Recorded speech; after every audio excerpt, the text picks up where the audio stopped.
In today's episode of The Story of Animals, we meet a bird with a talent so unusual it could win Best Impressionist on nature's stage. Forget comedians who imitate celebrities. This little songbird can pull off an entire orchestra, from chirping crickets to squeaky gates. Yes, today we're talking about mockingbirds, masters of mimicry.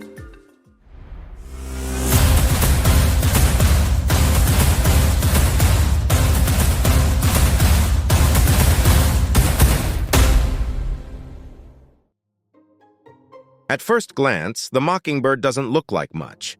Gray feathers, a slim build, nothing flashy compared to a peacock or a parrot. But don't be fooled. This is one of nature's undercover superstars. Its plain feathers act like camouflage for the real showstopper: its voice.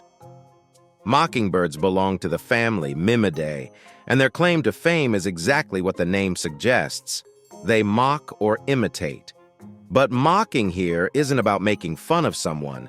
It's about copying sounds with stunning accuracy. And trust me, if you've ever heard one, you'd think your neighborhood just got a surprise bird-shaped DJ.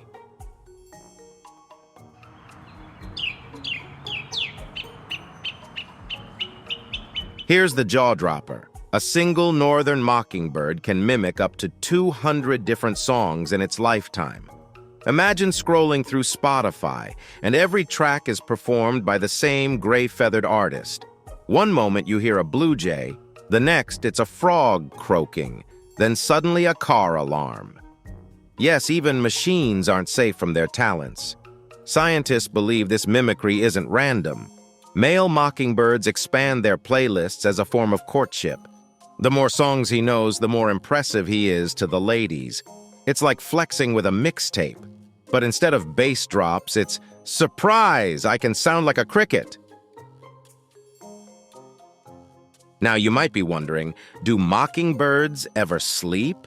The answer is, sometimes. But when a lonely male is on the lookout for a mate, he might sing all night long. That's right.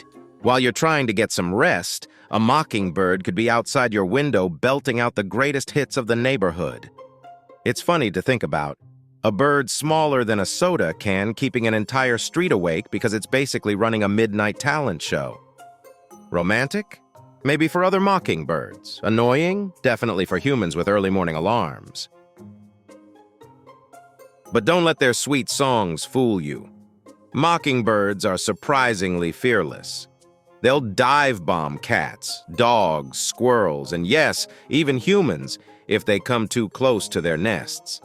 Think of them as the feathered equivalent of a knight guarding a castle, except the castle is a twiggy bundle in a tree. In fact, some scientists say their loud, varied songs might also serve as a warning. This is my turf. Step away. Instead of posting no trespassing signs, they just crank up the volume. Mimicking so many sounds isn't just fun and games. It shows off serious brain power. Mockingbirds need sharp memory and precise vocal control to recall and reproduce different calls. They don't just copy once and forget. They practice, refine, and polish their tunes. What's even more fascinating is how they organize their songs. Mockingbirds perform in sets, repeating one sound several times before moving on to the next, like verses in a song. This creates rhythm, almost like a structured playlist instead of chaotic noise. Beyond science, mockingbirds have a special place in human culture. You've probably heard the phrase, "It's a sin to kill a mockingbird," made famous by Harper Lee's classic novel. The idea is simple. Mockingbirds do nothing but sing and bring beauty into the world, so harming them would be senseless. They've become symbols of innocence, freedom, and pure artistry. Not bad for a little gray bird that sounds like a car alarm. Even in cities, mockingbirds are thriving. While many bird species struggle with urbanization, mockingbirds adapt. Lamp posts become their stages, parking lots their arenas. Their talent for copying urban sounds proves they can live alongside us, though whether we enjoy their 3 a.m. concerts is another story. So the next time you hear a strange bird outside and wonder why it sounds suspiciously like your ringtone, you might just have a mockingbird putting on a show. So there we have it, an ordinary-looking bird with an extraordinary talent. From moonlight concerts to fearless nest defense, mockingbirds are true masters of mimicry. In today's episode of The Story of Animals, we uncovered the genius behind the mockingbird songbook. Remember, the next time you hear a chorus of voices in the trees, it might all be coming from just one little bird. Now it's time to see how much you've learned from today's episode. We've got 3 fun trivia questions coming up. Ready? Let's start. Question 1. How many different songs can a northern mockingbird learn in its lifetime? A. About 20. B. Up to 200. C. More than 500. D. Exactly 100.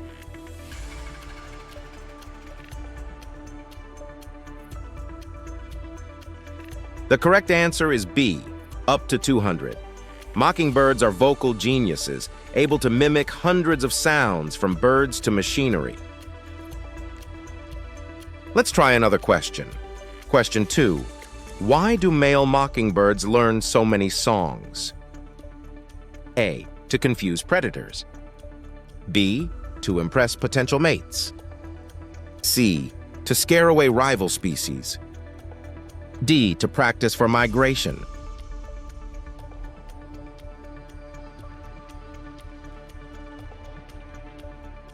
The correct answer is B. To impress potential mates. The more songs a male knows, the more attractive he appears to females, like showing off a killer playlist.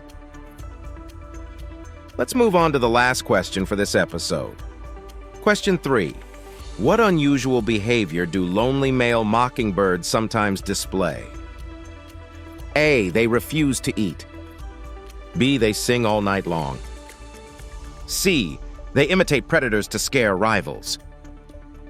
D. They fly in circles endlessly.